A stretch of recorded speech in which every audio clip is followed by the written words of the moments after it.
Alex, I'm upset. I'm upset because the regular season is over. But at the same time, we get on to the playoffs, which are honestly, I'm digging the extra team in each conference. And It's shaping up. Also, I mean, I love that all these promos they're talking about this super wild card weekend, and I kind of love dig it. it.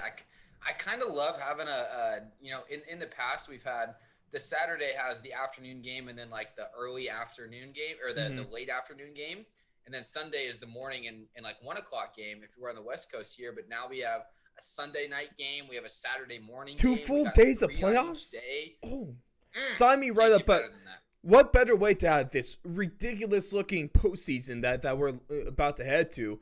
Let's recap what we had in the regular season real quick. If you remember, we had a wide receiver that started as a quarterback. The Browns made the playoffs with the Patriots not making them.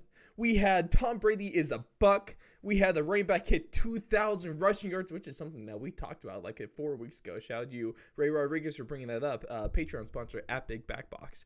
We had a rookie quarterback for 30 plus touchdowns. We have a Bills quarterback is a MVP candidate. And best of all, Alex, we had a team without a name win a division title and make the playoffs. Without a name and without a winning record, could you have imagined? You couldn't make this season up. If you told me all this was going to happen last year, I'd slap you for being so stupid. But Alex, what better way to talk about week 17, the last week of the regular season, by just getting into things with our first game, which was the Dolphins at the Bills. With the Dolphins getting routed in a must-win if they really want to make the playoffs. Josh Allen and the Bills make an emphatic statement in their rout of the Dolphins with a 56-26 victory. And the thing is, the offseason is going to be very, very, very, very, very important for Tua Tagovailoa because if he doesn't develop, especially after ending the season on the 3 interception outing, it's not good, and Dolphins already probably wish they just took Justin Herbert. Yeah, I mean this is kind of it's almost a nightmare scenario for the Dolphins because they have a couple forces working against them here. They've already established that Tua is going to be their starter going into 2021, but a couple issues with that. A, they're a good team, and good teams don't typically have the option of picking in the top three, especially in a quarterback-heavy draft like this. Um, I mean, I know they've already they've made that stance that Tua is going to be their starter for 2021.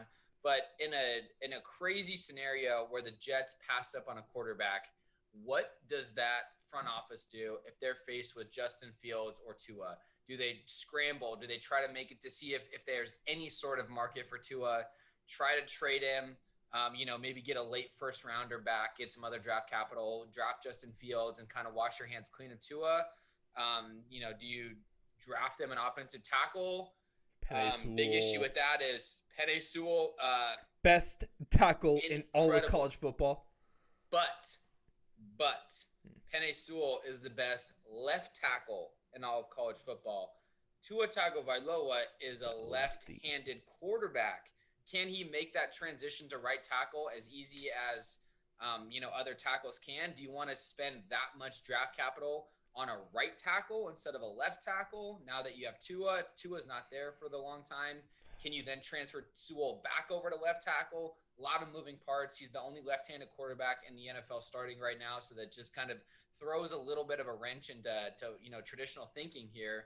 But also, what kind of worries me about this game is I think Tua looked like the third best quarterback that played today. I mean, Matt Barkley looked almost better than Tua. It was weird. It was backup. weird. Without Fitzpatrick on the roster, of course, he was out due to COVID-19. I think he caught it or traced or whatever the hell. Yeah. You didn't have your closer, the closer that we talked It about was all last on week. Tua. He didn't. I mean, it's a good Bills defense and it's a young quarterback. He can't. I mean, don't get me wrong. Tua has the potential to grow into an NFL starter, but if we're talking right now, he's not one. Fitzpatrick is clearly the best quarterback on the roster. There's going to be some work to be done. At least here for the Dolphins, you have 2 first-round draft picks, all thanks to the legend Bill O'Brien. So at Yeah. least you have a little bit to fall back on. At least Josh Allen, and let's talk about the other quarterback of the three that played. Honestly, I think right now 1-2, it's Aaron Rodgers and Josh Allen with Patrick Mahomes behind the two, because he finishes with 38 passing touchdowns, 8 rush touchdowns, a receiving touchdown, with only 10 interceptions, with almost a 70% completion percentage. I would never thought we'd say this about Josh Allen, not in terms of touchdowns, but in terms of the completion percentage. This Exactly. is crazy. He was looking like a 50% clip when he entered the draft. So 20% is nothing short of amazing. But real quick, Alex, I know you were talking about your defensive player of the year at the very beginning of the season. Let's throw it back 17 weeks now. You said TJ Watt. TJ Watt, clear front runner, along with Aaron Donald, of course, who's always in the conversation by default. But can we talk about Xavien Howard? Because he becomes the first player since Antonio Rodgers-Cromartie in 2007 to amass 10 interceptions in a single season. How good are his chances at winning this award? Or is it just a pass rusher thing? Unfortunately, I think it's going to hurt his case that a cornerback won it last year. Mm-hmm. I think Stephon Gilmore winning doesn't help his case because, we've kind of the media gets old. The media kind of gets tired of the same narrative super quickly. And we saw the same thing with Patrick Mahomes. I mean, Patrick Mahomes won last year, the MVP race. So you don't really want to give it to him again. You don't want to give it to a cornerback again. TJ Watt led the league in so many different categories that affected the game in such a direct manner. I mean, interceptions are a great statistic when you're counting, but a lot of the times they can be variable depending on what quarterback you're going against, random tips, everything like that. But getting after the pass rusher is something that, the elite guys can definitely separate themselves. And unfortunately, I think Xavien Howard is going to fall third in this race because TJ Watt, I think, is going to win it, which, I don't know if you guys heard it or not, but I called it at the beginning of the year. Right. And Aaron Donald's the best player on the planet that puts on football pads every Sunday. So I think he's just going to get third by default. But he had an incredible year. Brian Flores, ran this defense incredibly well this year. Him and Byron Jones might be the best cornerback combo in the NFL. So, there's a lot of things to build on here with the Dolphins. And I think, kind of going under the radar, and I know this is not what Dolphins fans want to hear, but because they missed the playoffs and because they lost this game, I think they jumped like 3 or 4 draft picks because when you get into the playoffs, it's now automatically bottom 14. Yeah, it's bottom 14, and you had the 2 NFC teams that had worse record than them. So that would have put them up there a couple spots. So now they're drafting in the middle of the first round instead of towards the back half. So honestly, this loss is not the worst thing. I don't think that Dolphins will be able to compete in the playoffs. I don't think they were going to win a game. So there's not really the point. You get better draft position, and you're going to be able to, the Dolphins have one hell of a future ahead of them. They're going to at least be in the AFC Championship game within the next 5 years. If they make it to the Super Bowl within these 5 years, I will not be surprised about this team. Not at all. Now, our next game on the docket is, of course, the Ravens at the Bengals. The Ravens taking this one in a very close 38-3 blowout as the Ravens secured their playoff spot in another rout of the Bengals. And it kind of feels like ever since, let's put in quotes, the cramps, that Lamar Jackson and that Ravens offense has just felt a little bit different. They felt like they've been clicking a little more. I'm pretty sure it's not because of Lamar Jackson, though. It's because of this run game that amassed almost another 300 rushing yards in this week's action. And, I mean, they've been averaging 38 points per game over the last 4 weeks. And it feels like they're kind of maybe they're like the Tampa Bay Bucks, where they're hitting in stride going to the playoffs.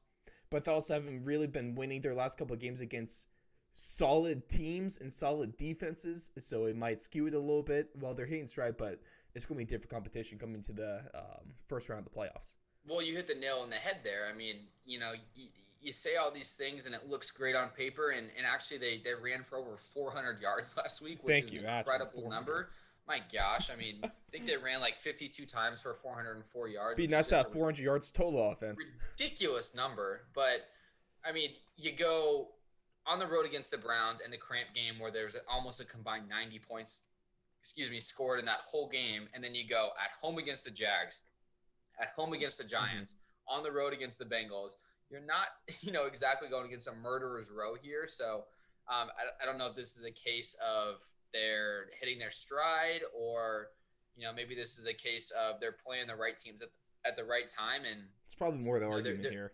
I mean, they're getting back to what they do well. I think a lot of the noise was Lamar can't throw. Let's prove that he can drop back and he can run this spread style offense where there's a lot of throwing, there's deep passes, there's intricate pass routes, but there's no shame in just doing what you're good at. Lamar is incredible in the zone read game. When you're, pulling your tight ends, you got Patrick Ricard in there at fullback, running the lead plays, just running all these very intricate offensive schemes, all based around the run game, and then you're throwing off of that run game. There's no shame in that. You can win playoff games like that. And you saw that the Niners do that all last year. They got him to the Super Bowl with Jimmy G throwing under 20 times in an NFC Championship game. Well, you think the Niners got to the Super Bowl almost won because of Jimmy Garoppolo?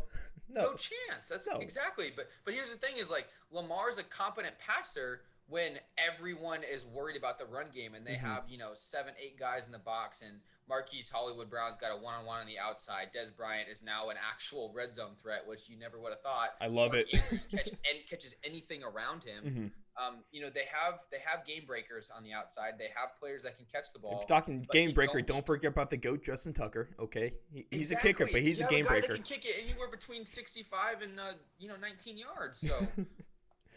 This Ravens offense does not need to get super intricate. They need to run the ball. They need to throw off the run game, and that's it. That's how they're going to win. That's exactly. Hey, the Ravens' game plan. Look to the Titans. That's your game plan too. Run the ball and then pass off the run with a play action, or Lamar Jackson just taking himself.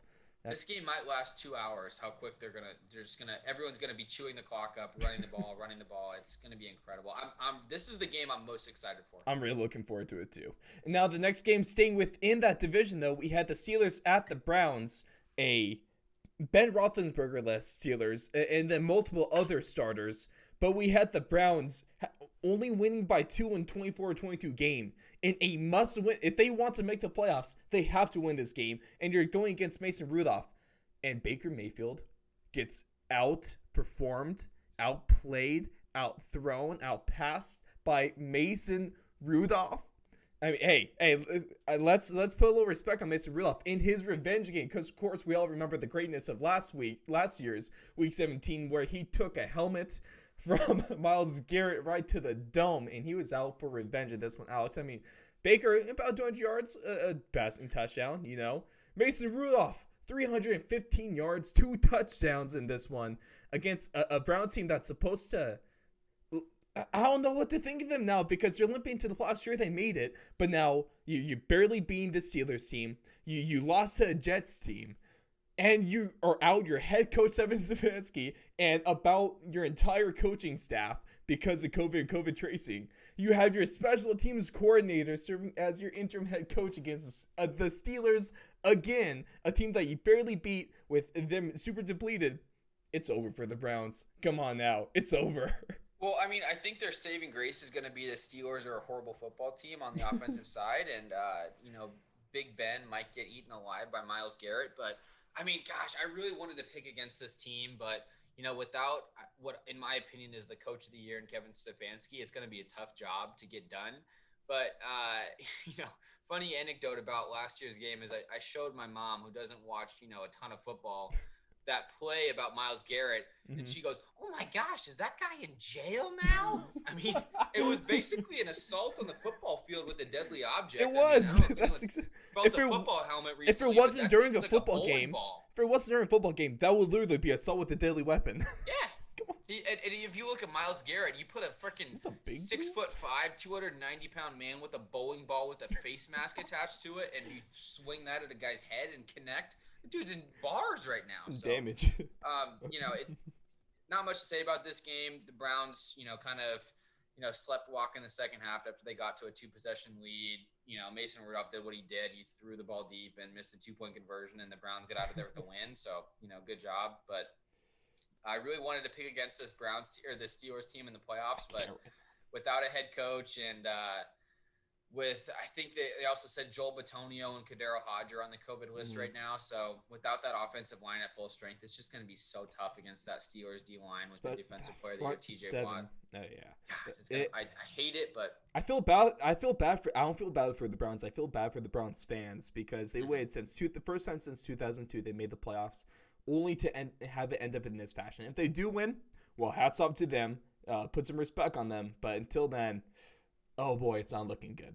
And now going to the NFC North, we had the Vikings at the Lions, two teams that had literally nothing to play for, besides putting on the show, which is kind of what we got from this game. I was entertained as hell. The Vikings walking away with this one, 37-35, your final score. And I mean, the refs, the refs kind of had it out for the Lions this game. Yeah, Matt Stafford. Kind of. Yeah, I mean, it was not ugly, it was very ugly. Not good for that Lions team. The Zebras out there were trying to get the revenge against some Lions because obviously something was up with this one. But we had both of the quarterbacks. They absolutely balled out. Kirk Cousins put up over 400 yards passing, 3 touchdowns. Yeah, Matt Stafford and probably his last game with the Lions going for about 300 yards and another 3 touchdowns right there too. And with this game, now you had the Vikings landing the 14th overall pick and the Lions with the 7th overall pick. And honestly, I was just entertained by this game. It was nice. Yeah, this was a great game to watch. I mean, that roughing the passer call might have been the worst call that I've ever seen in my entire life. I mean, it was a normal sack on 4th and goal. The Lions were off the field. They had a great play, and then they call a ghost roughing the passer call. I mean, that ref needs to be fined, needs to be kicked out of the league, needs to go to the XFL, even if they don't have any games. Same to Myles Garrett. Yeah, that guy just needs to get the heck out of here. I mean, Matt Stafford, I think, cemented himself as the toughest player in the league with an ankle, knee, and wrist injury. I mean, why are you playing this game, Probably Matt ribs, Stafford? too. Let's just throw in the ribs here. There's no reason for you to play this game, and you come out here and you throw for almost 300 yards and 3 tubbers with no Kenny Golladay. I mean, this was an incredible performance by him. If he was, campaigning or he was auditioning for other teams, I would take this guy in a heartbeat if I didn't have a top 10 quarterback. So I hope for Stafford's hope, and this Lions franchise needs a reset. But Stafford should go to a better team. I would hope he does. I don't know if he will or not, but get them out of Detroit. Detroit. Yeah, you've already ruined Barry Sanders. You ruined Megatron. Please just let us have Matt Stafford. Please, I just want to see this guy succeed. That's it. Agreed. But unfortunately, that's too much to ask for because it's the Detroit Lions, and they are the worst franchise in all professional sports. Yeah. In our next game, we had the Jets at the Patriots, with the Patriots with a little bit of a come from behind win, 28-14 this one. Yeah, Cam Newton waiting until the last game of the season to actually look good, with help from the Jets, of course. But he accounted for all 4 of the Patriots' touchdowns, 3 passing TDs, a reception on 1-2, throwing for about 250 yards. And I guess he tried to save his career against this game. Ultimately, is what it looked like, because he looked like the quarterback that he was brought in and people were hoping he was going to be. And now, of course, the caveat is the Jets. But Cam Newton might have helped himself a little bit with this performance. I think he helped himself get a backup job if he wants that. I mean, to say that this guy looks like a starting quarterback in the NFL would say Kendall Hinton looks like a starting quarterback in the NFL. Oh, that's tough. I mean, this guy just doesn't have it anymore. I mean, I would not trust him to run a JV franchise. He continues to – I mean, he almost had 50% of his season-long touchdown passes in this one game. Mm-hmm. That's tough to do. Cam Newton is – I don't know if he's just injured. He just, put his body through so much hardship, running the ball so many times on the goal line. That's the thing that a lot of people were genuinely concerned about and were criticizing him about. Looks like his shoulder just doesn't work anymore. He throws way too many balls that bounce 17 feet in front of the nearest receiver. So I think it was extremely smart of the Pats to sign him to a 1-year deal because now they don't have to worry about him going past this. And you had a little bit of excitement there at the beginning of the year, but Cam Newton's done. They need to figure out what they're going to do long time at quarterback. I think this is the perfect destination for one of these.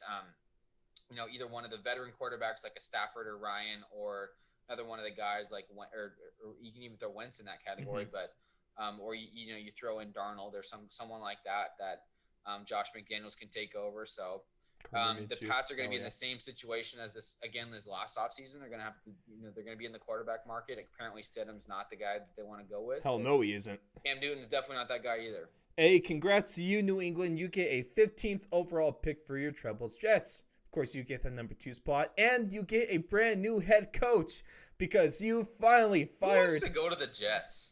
I can't think of a good. I think the Jets could offer. They could probably offer Urban Meyer $20 a year, and he still would not accept it. The Jets. I don't think Urban Meyer's taking any job except the Chargers. Except the Jags. Once they get Trevor Lawrence. Yeah, maybe I guess the Jags too. But if Trevor Lawrence and $12 million a year is probably what it's going to take to get Urban Meyer back into football. And with this one, Alex, I just want to pat myself on the back because I did kind of have what people thought at the time was a hot take, especially that was after his Week 1 performance, where I said that Cam Newton was going to finish with more rushing touchdowns than passing touchdowns.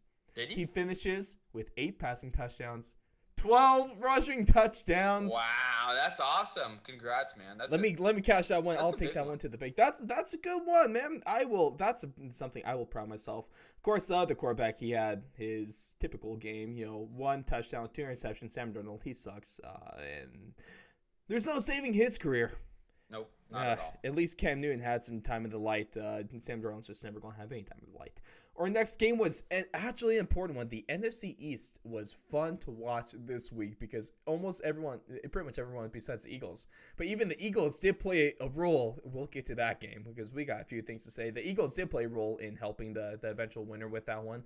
But we had the Giants outlasting the Cowboys 23-19 to at least stay in the hunt at this time in the day for a division championship and a spot in the playoffs. And this was, this is just kind of a decent game, if I'm honest, until the end, because we, in the same stadium, Alex, that we saw butt fumble, we saw butt recovery, okay? Because Wayne Gallman, dude, what are you doing? That was more of a crotch recovery. I don't know if that got to the backside or not. Dude, he sat on the ball for a second. I'm going to count that, okay? I want this. I want this to be a thing. Like he was giving birth to a football that he just fumbled. I want a butt fumble, or we had the butt fumble recovery with this one because he broke it. He got the first down, and and that's all they needed. He just dropped it. He just lost the ball. Dropped it. He wasn't even around anyone. He just dropped it. This was some just really unnecessary. He could have slid down. There was some highly unnecessary drama to this game, but ended up with the same thing. I mean, the Cowboys locked up the 10th pick. It was, at this point in time, the Giants were feeling good. Yeah, I mean, this was both the NFC East games were just tough to watch today. I mean, they just, it was like a comedy of errors in both games, and I'm sure we'll get to the Sunday night game later, but I mean, I guess it was competitive if that's what you want to call it, but the Giants and Cowboys, the Cowboys really need Dak Prescott, and I mean, you saw Jerry Jones come out today. Dak's got a lot of leverage. They're going to have to get out the checkbook for him, and when you're paying Amari Cooper, Zeke Elliott, and Dak Prescott a lot of money, and Dak is, he's going to get paid like that $38 to $39 to $40 million a year. Dak Prescott is going to get at least $40 million a year. Yeah, I would and not you're already be paying surprised. Zeke $15 a year, and he's in the second year of his contract. You just paid Cooper a boatload of money. Hey, Cowboys! Welcome to Cap Hell. Hope you enjoy your time here. Yeah, they're gonna be if they don't win 10 games next year, they might be in a situation where they got to trade all these guys, and that's going to be a tough spot to be in if you're a Cowboys fan. It's going to be real bad if you're a Cowboys fan, especially because they haven't made the playoffs, I believe, or at least won the playoff game since, was it 1997, something like that? Oh my gosh. It's not good for the Cowboys fans. But at the same time, you guys are obnoxious, and you deserve it. Our next game, we had the Falcons at the Bucks, with the Bucks taking this one in another route, back-to-back routes to end their season, regular season at least, 44-27. The Falcons kind of made it close at the end, but Tom Brady and that Bucks offense was just they were just doing everything against that Falcons secondary, which is not good. Brady with about 400 yards, 4 touchdowns, and Antonio Brown actually stepping up after Mike Evans left with the game with the knee injury. Supposed to be back for the wild card. Not exactly sure yet, though. That looks a little iffy, actually. That's going to hurt them. Unless you have Antonio Brown playing like this with 11 catches, 140 yards, a couple touchdowns, looking like the Antonio Brown of old, and they're able to keep this up. And I know I said the same thing about the Ravens. We said this last week that the Bucs, you blew out the Lions. Okay, you blew out the Falcons. Twice. Man, this is going to give them something to ride to the playoffs with. I just don't think it's real. It's just like, how much stock do you put into the Ravens and the Bucs the last couple weeks? The Bucs played the Vikings, the Falcons twice, and the Lions. Like, you're supposed to beat up on these bad teams. And the issue with the Bucs this year is, and I'm going through their schedule now, is they lost to the Chiefs, they lost to the Rams, both playoff teams. They lost to the Saints in Twice. That massive drubbing playoff team.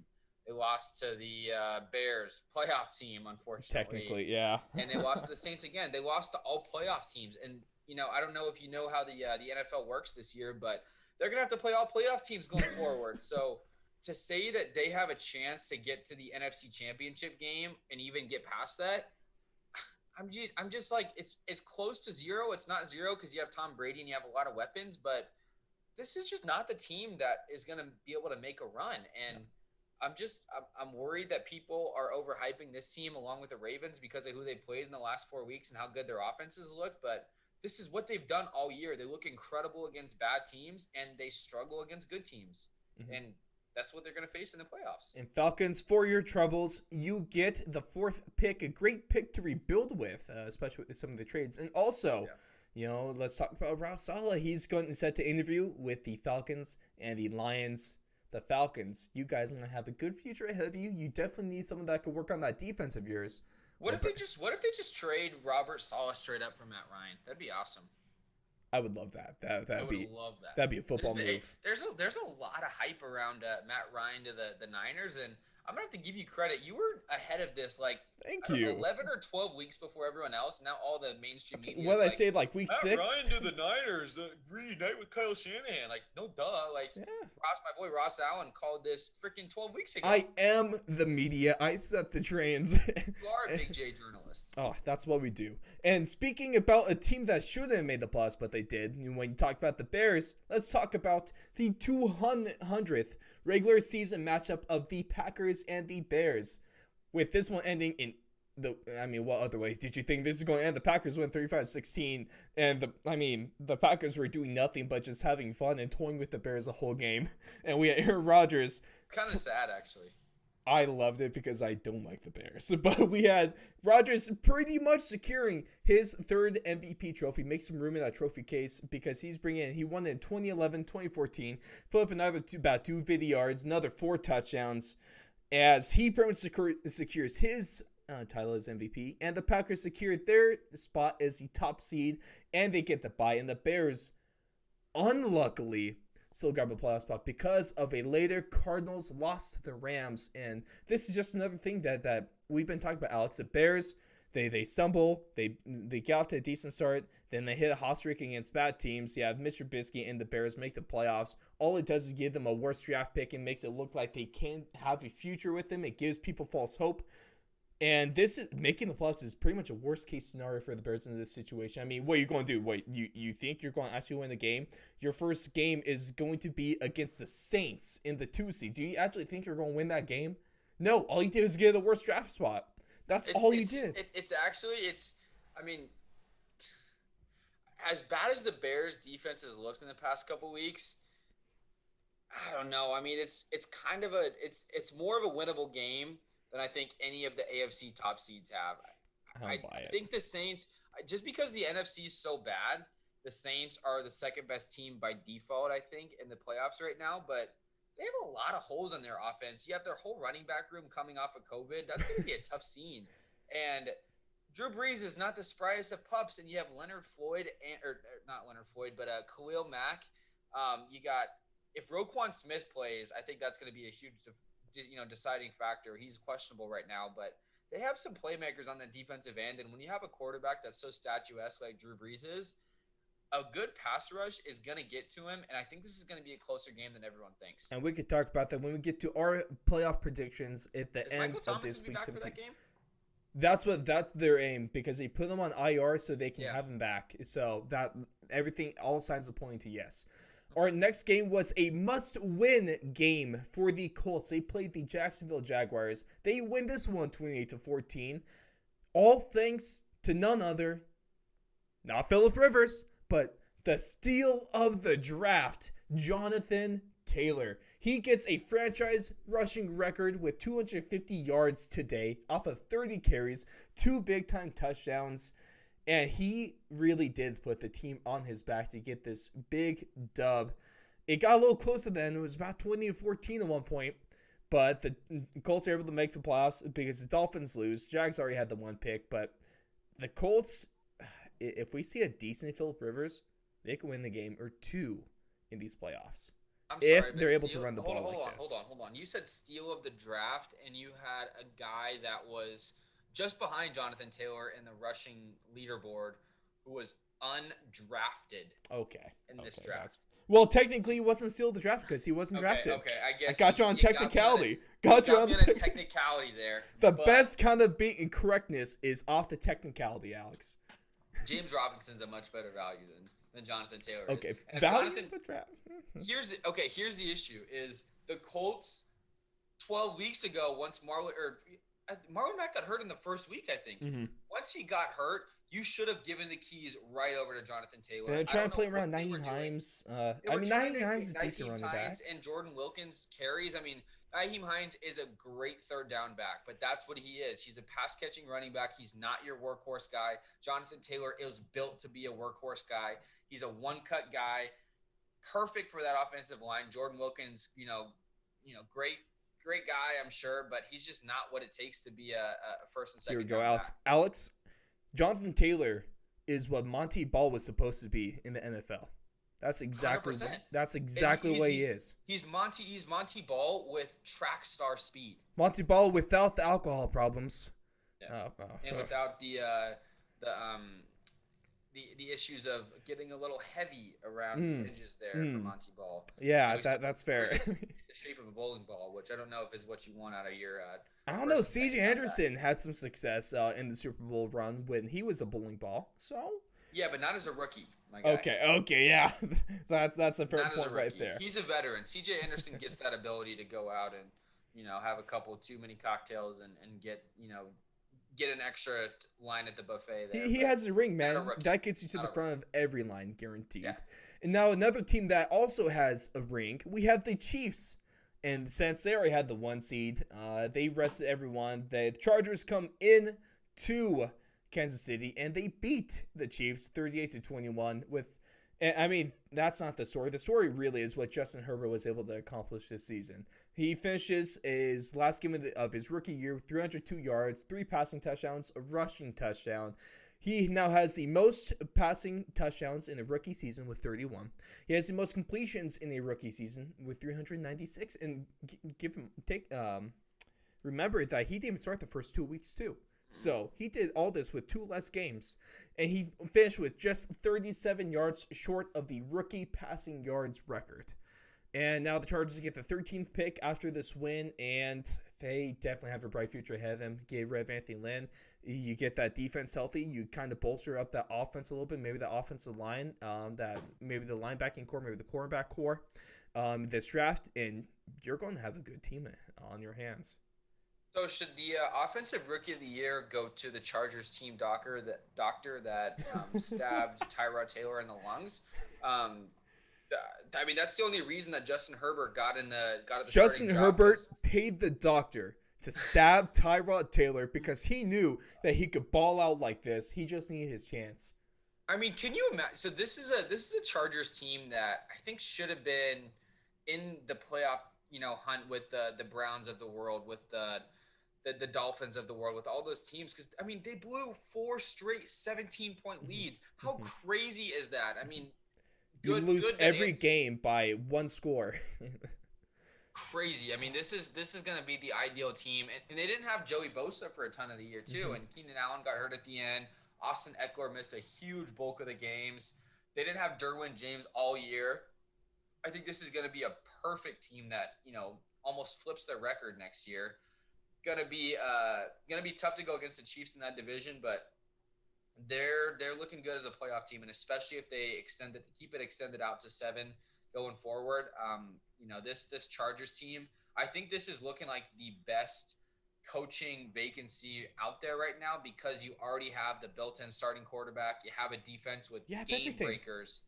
And I don't know. I like this team. I like the way it looks on paper. And as long as they get a coach that knows how to win in there, and that's not Anthony Lynn, they might have a path to the playoffs next year that looks a little easier. Mm-hmm. And now with this performance, unfortunately for Justin Jefferson, who I apologize because I forgot to mention, he broke not only Randy Moss's record for most receiving yards in a rookie season, but he broke the record for receiving yards in a rookie season. He amassed 1,400 yards as a wide receiver 2 on this Vikings team. He got off to a slow start this year too. He didn't have a great first couple games. This guy is absolutely fantastic, and there's two problems there's the main problem is that the offensive rookie of the year or offensive player of the year, MVP, almost always is by default a quarterback award, unless by some crazy stretch of the imagination that player does way more to outshine. And although, Justin Jefferson, he's breaking rookie records. Justin Herbert, he's breaking rookie records. But just because Justin Herbert was breaking rookie records as a quarterback, he's going to win that award.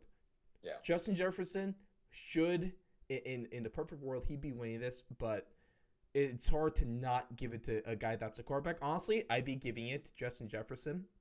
But the award is more than likely going to go to Justin Herbert. Let's be honest here. Agreed. Now, the next game we had the greatest quarterback matchup of the entire season. Cardinals at Rams. Cardinals in a must-win situation. They lose Kyler Murray 12 minutes in the first quarter. Who do they bring in? None other than CFL veteran Chris Streveler against AAF legend. Arizona Hotshots player, best player of all time. He's the GOAT for that team. He's the GOAT for that league. John Wolford. And Streveler amassed 105 yards. He actually had a touchdown this game to his interception, but besides Wolford's pass, first NFL pass going for interception, I thought he actually looked pretty good. And especially because Jared Goff is probably, the signs are pointing to, he's going to miss their wildcard game against the Seahawks. I don't think he's that bad of a replacement. Am I wrong? If I were the Rams, I would be hoping that Jared Goff can't throw the ball because John Wolford running this offense without Cooper Kupp, with a kind of a hurt Cam Akers in there, no Darrell Henderson. He looked significantly better than Jared Goff did because he can do a couple more things with the ball. Jared Goff is by far the worst quarterback in the NFL when he's under pressure. And that's something that doesn't affect John Wolford because he doesn't really give a shit. He'll go out there. He will run around. He'll make some plays on the ground. He's actually mobile. I think Sean McVay is going to have a field day working with this guy. You bring in Cooper Kupp again. Gets an extra week to work with him now, too. Exactly. And you get him against a Seahawks offense that the Rams know inside and out.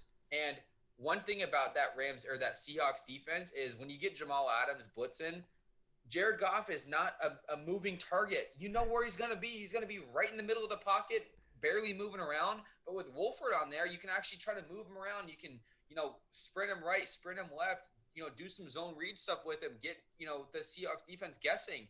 And I think their only chance to win this game on Saturday is if they start John Wolford. And that's not what you paid Jared Goff $100+ million a year over the next couple of years to do. Now, your floor with John Wolford may drop a little bit. It's probably the ceiling, or the floor is the basement, and the ceiling is the ceiling. The floor is the roof, as Michael Jordan says.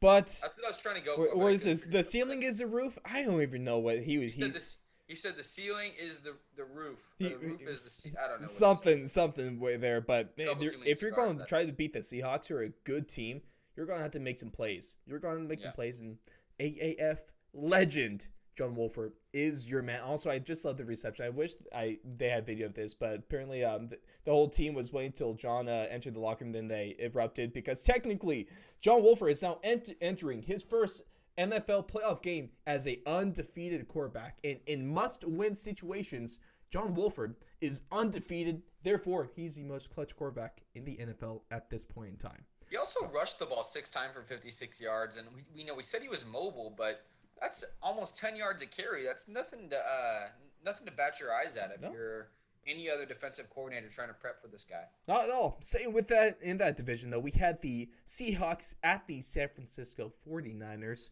who normally play in Santa Clara, now play in Arizona. So I mean, San Francisco is just kind of a name at this point. It doesn't really mean much. But the Seahawks actually have to rally for a late win over the Niners. They were down 16-6 in the fourth quarter. The Hawks put up 21 unanswered thanks to 2 Tyler Lockett touchdowns. So now the Seahawks end the season on a 4-game winning streak. But the thing is, Niners surprisingly kept things close most of the season, even with all their injuries. And that's thanks to the defense. And that's thanks to Rob Solid, because he probably coached his last game with the team. We talked about him looking at the Falcons and Lions. I'm sorry, Alex, but it has to be done at this point. I wish the Broncos had a good coordinator so I can rip on you for them losing them, but they don't. I love being bad. What'd you think about this game, though? I mean, this Niners team, they play hard every single week.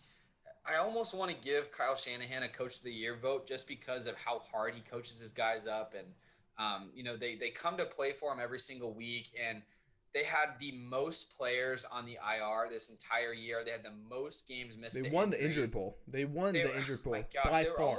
They were almost playing a G League team. Pardon my basketball reference on a football podcast here, but I forgive you. They were playing a minor league team the whole year they were on the third string quarterback. Their defensive line got battered at the beginning of the year, and they still were competitive in every game. They, had a hand in kicking the Cardinals out of the playoffs, which I'm sure they loved as a fellow NFC West opponent. It's something I forgot to mention in that Bucs game, but Antonio Brown looked great that game, but how much of that was he needed 11 catches to get his $250,000 bonus? Right. I mean, and the same thing here with Russell Wilson and David Moore. They got him that he threw the little pop pass. He calls the Yeah. audible they're supposed to kneel down. He throws a pop pass again. You love it though. I mean, who cares? These I love owners that, have, man. These owners have plenty of money. Get these guys paid. That's such a team move. I love that so much. That was probably the best part. We saw like all these. You see just a normal catch, and then you see a player celebrating. It was because they just made like a couple $100,000 with that catch. Yeah, that's not a bad little chunk of change to catch a football, right? No. Shoot, if I could do that, man, I'd be the happiest person in the world. And now our next game, let's gloss over because the Raiders at the Broncos, 32-31, little AFC divisional matchup, just like going for the Chargers and Chiefs. We go to Raiders and Broncos. Raiders rallied to win in what ended up actually being a pretty good game, all things being said, to end the season. The teams combined for 28 points in the fourth quarter alone, but it's just good that that the season's done for both teams because both of them have a lot of work to do. The Broncos are already opening up a GM position, so they're already looking for that. They have a lot to talk about in terms of draft, in terms of Drew Lock. Then also, same thing could be said for the Raiders. They have both teams don't have the greatest of head coaches. The worst situation is probably for the Raiders because 10 years, $100 million for John Gruden, not good. And then. I don't know what you do with Derek Carr, especially because we've heard that ever since Gruden got in there in what was Oakland, now Vegas, he's not a fan of Derek Carr. He was seen yelling at Derek Carr in this game, so it's going to be interesting where both teams go from this. The Broncos finish with the 9th pick, the Raiders finish with the 17th pick, and at least when the Broncos lose in heartbreaking fashion, they secure a top 10 draft spot. So. I'm going to bite my tongue on this game because I'm just going to go in on Alex, the Broncos and Drew Lock. But, you said it all season. Just let me have 1 week starring in my own misery without you adding on. Is that okay? Can we, late Christmas gift? I mean, New Year's gift? Is that a thing? We'll see. What was not a gift, though, was what the Saints gave to the Panthers in this game as they destroy them 33-7. The Saints rout the Panthers. They secured their 2nd seed in the NFC while, as you mentioned earlier in the show, missing all of their running backs due to COVID-19 contact tracing. And it wasn't really this offense. I mean, the offense did fine. Obviously, they put 33. But it was the defense shining bright with 5 interceptions on this game, with Teddy Bridgewater throwing 2. He got benched for MVP Jay Walker, the greatest quarterback to ever grace the gridiron of the XFL. And he goes out and he throws 3 interceptions. Yeah, tough look for the Carolina Panthers quarterbacks there. But, I'm sad. I think it was an okay year for the Panthers. It was obviously a rebuilding year. I don't know why they signed Teddy Bridgewater to a multi-year deal. I think a one-year deal would have been fine, and now you can go in and you spent every single draft pick in 2019 on a defensive player, and so now I think they can go offense heavy. And you had Christian McCaffrey kind of take the year off this year, and you don't have that much tread on his tires going forward. He was getting a ton of work the first couple of years, so give him a little break, get him refreshed. I think the NFC South is a division that's definitely aging. You have 3 quarterbacks in there that are all, at the twilight of their careers. So if the Panthers could have somehow found a way to get one of those top quarterbacks, I still think they might try to get a quarterback like trade a Trey up. Lance They or a probably Zach trade Wilson. up maybe. Yeah, but I think a As quarterback. they do They're have missing, the they're 8th missing a pick, quarterback, which isn't bad. They have Robbie Anderson. They have DJ Moore. They have McCaffrey. They need a tight end. They need an offensive line, and they need a quarterback. Their defense is going to age another year. They're going to get a little bit better. They got their head coach in there. They'll probably lose Joe Brady to a head coaching job, but Saints. What do you want to say? They look fine.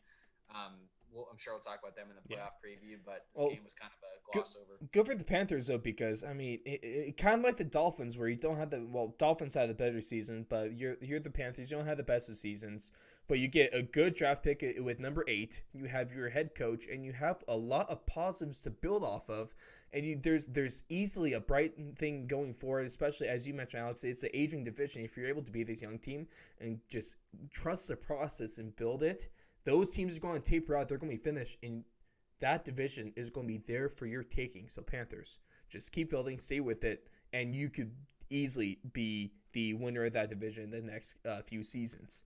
Now, the winner of this division, though, we had the AFC South, and we had the Texans almost playing spoiler to the Titans. The Titans win this one 41-38, thanks to a field goal as time expires that bounces off the left upright. That much scared the hell out of that rookie kicker, because, oh man, imagine having that be how you go into overtime. Imagine how that's kind of your shining moment of your rookie season. But the story of this game is really Derrick Henry. He becomes the 8th player ever to rush for 2,000 yards.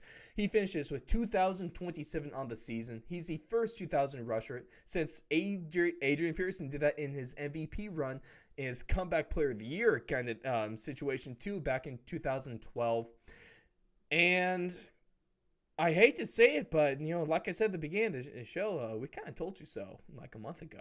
So yeah, I mean, this was a nail biter, and hats off to the Titans here for, they get the ball with 18 seconds left, tie game, and you thought, okay, they're just gonna kneel the ball, go to overtime, but Ryan Tannehill drops back and just throws a bomb to AJ Brown, an absolute bomb. And I don't know. By the way, had a phenomenal game too. What are the Texans doing, playing no safety, and one of the last plays of the game? Baffles my mind how you give up a 54-yard throw. Can't even call it taking like what the Eagles did, because they don't have their draft pick in the first round. Thank you, Bill O'Brien. You can't. I mean, there's no reason for the Texans to lose this game. And silver lining is, obviously Watson now finishes as the league's leading rusher, which is good for him. Passer. Or league's leading passer, excuse me. Good for him. And I was, caught up with Derrick Henry being a 2,000-yard rusher. Almost 5,000 passing yards on the season on a Almost. 4-12 team with Brandon Cooks. And as is your kind of wide receiver one, kind of wide receiver and then you two? had, obviously Will Fuller got hurt. You had Chad Hansen coming off the last couple. Hurt or Peds, whatever you want to call it, of course. Yeah, whatever. Hurt mentally is what I'll call. Deshaun Watson is he can't say enough about that. He guy. deserves so much better.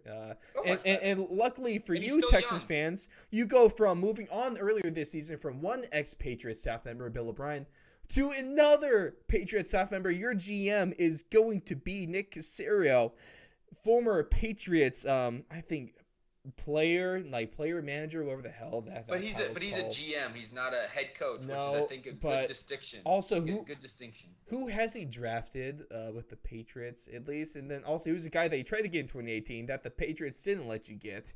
And Well, now I don't believe he was the director of scouting. He was the director of player personnel, which obviously they have some they have obviously a crossover, but I think he was more in the realm of development of signing free agents, which the Patriots did. They signed a good amount of free agents that they developed. They signed Stephon Gilmore. They signed both the McCourty brothers. They signed a couple players on the defensive side. They I just don't know how I feel about Patriots stuff. And we talked about this a number of weeks ago, how we've seen the success of at least head coach Bill O'Brien, Adam Gase, Matt Patricia, all bad. I mean, maybe the player personnel positions, the front office positions might be a little bit different than the head coaching. But if you're looking, the track record isn't great. And I don't know about this move if I'm the Texans. But that leads us to the last game of the season. And Alex... What better way to end Sunday Night Football, to end the to end the 2020-2021 regular season with the battle for the NFC East. We had the Washington football team at the Philadelphia Eagles. The football team wins this 20-14, all thanks to Doug Peterson screwing over the Giants in one of the worst acts of coaching I've ever seen as my time watching the NFL. You bench Jalen Hurts for Nate Sudfeld, who hasn't thrown the pass since 2018. You're down 6 in the fourth quarter. And this causes not only every player to hate you, you have a defensive tackle having to be held back. Otherwise, he's going to get in your face at least. Maybe something worse, probably not, but at least going to get in your face. And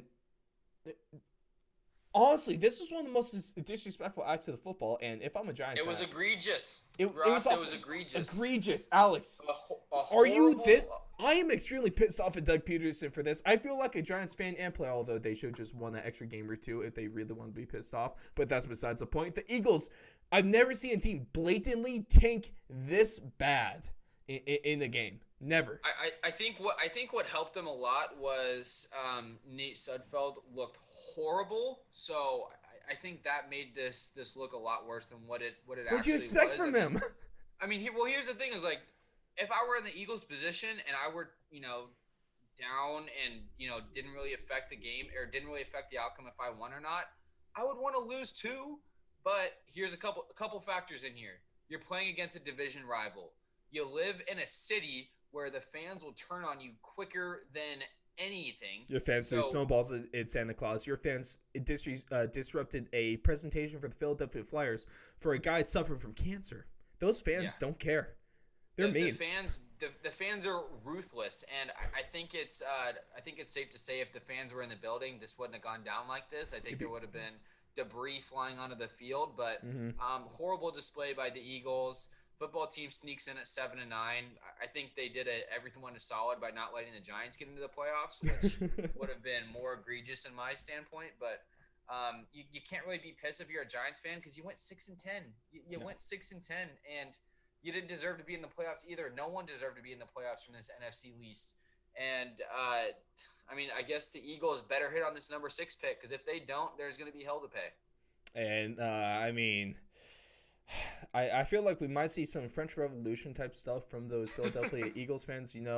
Heads on stakes. He'd probably go and bring the guillotine to Doug Peterson's house. I would honestly. We say that as a joke, but I would not be surprised. I wouldn't put past these Philly fans. No, I really wouldn't. A part of me just is baffled by them, but a part of me kind of respects just how awful they are because it takes a legitimate amount of effort to be this awful.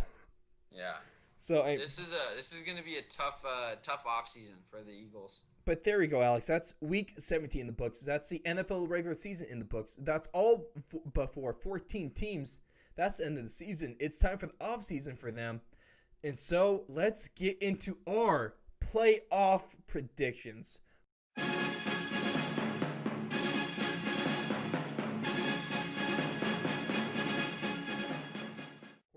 Let's talk about this wildcard weekend because, as we talked about earlier, Alex, it certainly is going to be wild. I'm sorry, that was just so hanging fruit. Had to be said. Super wild.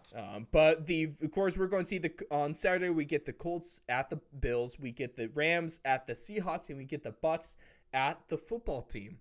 And so, out of these Saturday games, what I have going down is I have the most predictable thing in the NFC, at least, because all the top seeds win. I mean, or besides the football team and the Bucks, because basically the top seed, right? Like in actual team, if it wasn't for a division winner, they were not in the playoffs. So the Bucks beat the football team. We have the Seahawks beating the Rams, and of course we had the Saints just kind of showing that the Bears that they don't belong in the playoffs. Then over on my wild card for the AFC, we're talking the Bills against the Colts at home. Who else is going to win this game? It's the Buffalo Bills. We have the Steelers rematching their Week 17 game against the Browns at home. Who else is going to win this game? Not the team without a head coach. It's going to be the Pittsburgh Steelers, unfortunately. And out of probably the best game of, at least in the AFC in this round one, is the Titans and the Ravens, two teams that have almost the exact same game plan as we alluded to earlier. I got the Titans winning this one. Yeah, I mean, this is kind of boring because, especially in the NFC side, you have a team in the Bears that should never make the playoffs because they had a 6-game losing streak in the middle of the year. How do you make the playoffs going 0-6 over 6 weeks? That's just ridiculous. You have the Rams going to either start a guy with a broken thumb who can't throw when he's got a perfect thumb, and then you have a Washington football team playing who's 7-9 with a quarterback with, Alex Smith, great story, great guy, comeback player of the year, but he has no business starting a playoff game, and that offense has no business being on a field, on a January afternoon. So tough look for the NFC here. We kind of harped this all season long is the NFC just wasn't good this year. It's like the Eastern Conference in basketball the last couple of years. But the problem with the NFC is they're not even top heavy. Like the Packers, they're good, but I wouldn't pick the Packers over the Bills, the Chiefs, the Ravens, and the Titans. I think are toss-ups against the Packers, even though the Titans just got blown out. On a neutral field, I think that's a way closer game. NFC's bad. It's gonna make it a lot easier for those top seeds to get through. And then in the AFC, I think you have a lot more room for closer games. I mean, as good as the Bills have looked, and I think they're either the number one or the number two contender in the whole NFL this year. And the Chiefs are kind of going on autopilot into the playoffs, and the Bills have just stomped on guys' throats the last couple weeks. But the Colts are a freaking good team. They have a game script that's going to allow them to slow the game down. They have a really good defense. They have a running game. Jonathan Taylor, if they get him cooking, they have a healthy offensive line. Phillip Rivers, the Tre'Davious White, I think, is going to feast on T.Y. Hilton this game, but they have an experienced quarterback, a good run game, a good defense. This is not going to be a walkover game for the Bills. And even though the Bills have been great this year, they still don't have the playoff acumen and the playoff experience that you'd want out of a seed that, is or a team that's going to go challenge the Chiefs. So you never know with that game. Steelers, Browns, it sucks that Stefanski's going to be out. It sucks that those offensive lines are going to be out because I thought this was going to be an incredible game, and I thought the Browns were going to pull it out. But without your head coach of the year, it's going to be tough. And Titans-Ravens is the best game on the board right now. It's going to be a game, like we said, it's going to take about 2.5 hours. So get your dinner plans ready, or get your breakfast plans ready. This is going to be the morning game here. So, that's the game I'm most excited for on this whole slate. And it's going to be, I think, a predictable side in the NFC, and the AFC is going to have some room for some wiggle. But so who takes that Titans-Ravens game for you then? If I got it's going to be the Titans for me too, because I absolutely love the way the Titans play. They're not great on defense, but they showed it last year against the Ravens. Lamar Jackson's predictable, and if you have a defensive-minded head coach like Mike Vrabel and you give him some time to scheme against a game or a team like the Ravens, and in the playoffs things speed up a little bit, and especially for a quarterback that's not as accurate with the pass game, you speed him up a little bit, he's got room to make some mistakes, which he did last year. So I think the Titans, even though they're the betting underdogs right now, I think they're coming into this game with a higher likelihood of winning, and it's in Nashville. You don't have to worry about bad weather like you do in Baltimore. So I like the way this game is shaping up. I think the Titans pull it out, but that's going to be a close one. So that's going to bring us into our divisional round the following week. In the NFC side, we're going to have the number 1 seed Packers against the number 5 seeded Bucks. Then we're going to have the number 3 seeded Seattle Seahawks against the number 2 seeded Saints. Now, going with this Packers-Bucks game, of course, remember way back, I think it was like week 3 or 4 or something like that, the Bucks really gave it to the Packers, and this is really the only bad game the Packers really had this year. Of course, that Vikings team was hot at the time. It wasn't the best of losses there, but this is truly a awful game. And the thing is, though, the Packers were good like going into that game, but they're a totally different offense at this point in time. I think this is going to be a closer game. It's probably going to be within a score, but I ultimately have the number 1 seed Packers coming out with a win in this one, especially because you're the Tampa Bay Bucks. You're going from Tampa Bay, Florida. You're going from warm in winter. You're going up to one of the coldest parts in America with this game. Okay, that's going to be hard. And they got to play in Washington the week before, and that's going to be a physical game. As bad as the Washington offense is, that defensive line and that whole front seven is going to beat you up. And so, especially if Mike Evans is not 100% and Packers have revenge on their mind, I think it's going to be a tough Chase game. Young, I mean, you talked about it before the show, and you talked about it before his one move, and he can't beat double teams. But at the same time, if he's able to get a single matchup in which the Patriots are doing this, they're making a huge mistake. But if he's able to get his body on Tom Brady's going to be a little banged up going to this game too. Yeah, it's going to be a physical battle over there in Washington. So I don't think the Bucks are going to be 100% going into that game against the Pack. And then the next game in the NFC is going to be the number 3 seeded Seahawks against the number 2 seeded Saints, which I think is going to be a phenomenal matchup. If and when this goes down, it's going to be a really close game until the end. It's going to be, I think it's going to be less offensive, more defensive with this one. I'm probably going the Saints have a good defense, especially late in this year. And we're going to kind of see the Seahawks team that we saw kind of in the middle of the season, maybe near like the second half, middle of the season, where their offense wasn't putting in big numbers. They weren't really performing. That's probably the Seahawks we're going to get in this game. So I see a really grinded out match between these two teams with the Saints taking this one. Yeah, I'm going to disagree with you on this one. I think it's going to be a similar game script that you said, but I think in a close matchup, I want the mobile quarterback. I want the guy that's going to be have just the most options on the offensive side, and I think that's Russell Wilson, and to a T. And at the fourth quarter, when it comes down to a possession each on both sides, who's going to win the game? I'm going to take Russell Wilson over Drew Brees, and I don't think it's close. Oh, see, that's where we're wrong because, I mean, I'm going to kind of say this. So let's put the asterisk in there. That's a joke, but Jameis Winston is going to be playing this game, and that's why they're going to be able to win. I think they have a higher chance if they play Jameis, but they probably do. Sorry, Drew Brees. You're top 4 quarterback of all time, but please forgive me. Not a top 4 quarterback in this playoff. Yeah. Then in the AFC, we're going to get a rematch of a last year's, I think, division round 2, maybe. No, I believe the conference championship between the Chiefs at the Titans. Where the Titans, they were up 17-7 at one point, and of course the Chiefs kind of steamrolled in the last bit of the game. But we get a great rematch. But in this one, I mean, it's got to be the Chiefs. The Titans defense is nowhere near good enough to slow down this Chiefs offense. Chiefs are going to score as many points as they want. The Titans are probably going to lose by 14 in this one.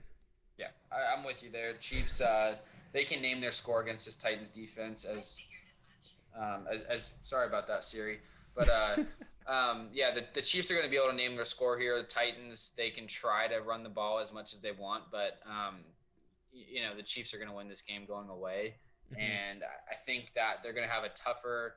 They would have a tougher matchup against the Ravens here, but I think lucky for the Chiefs, the Titans are going to get that job done against the Ravens, and then going to have a tough time going against the Chiefs offense. And now the next game is going to be the Bills versus Steelers is what we're saying. And we get a rematch of something we saw earlier this year where we saw a Bills team that was forced in back a week and everything was messed up. They ended up losing a somewhat close game against the Steelers with this one. But they're a totally different team. The Steelers are a totally different team at this point of the season. The Bills win this game, and like the Chiefs and Titans game, they win it by 2 scores.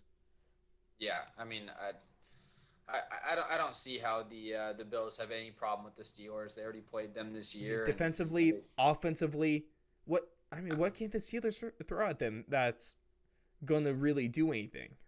Yeah, I don't see how this game is close at all. And TJ Watt needs 5 sacks this game for it to be close. And you might need double that. I mean, the problem is, I think, head to head, Josh Allen might be the only quarterback in the NFL right now that could take on TJ Watt. So, He's a big dude. It's going to be a long afternoon for the Steelers in this game. Exactly. Now, in our conference championship weekend in the NFC side, we're going to have none other than the number 1 Packers against the number 2 Saints, and that's in my opinion. But that's just because, like we talked about all year, the NFC's been super predictable. There hasn't been much great competition. I mean, it's been competitive, but not in the ways you want it to be. So I just got the number 1 and 2 in this one. And although preseason, I did say that, I believe I said the Saints are going to the Super Bowl. They're going to get close, but the Packers are clearly the best team in the NFC, and the Saints just aren't going to be able to match up offensively. Maybe defensively is where they can win this game, but I mean, you got the Saints, a doomed team, once again going to the frozen tundra. It's not a good matchup. Yeah, not a good look here, and I have a different matchup here with the Seahawks playing the Packers, but gonna be a rematch. Gonna be a rematch of last year. The Packers are gonna come out on top. I don't think the Seahawks defense has any idea, because what did that Seahawks defense do well? And they blitz the quarterback, Jamal Adams.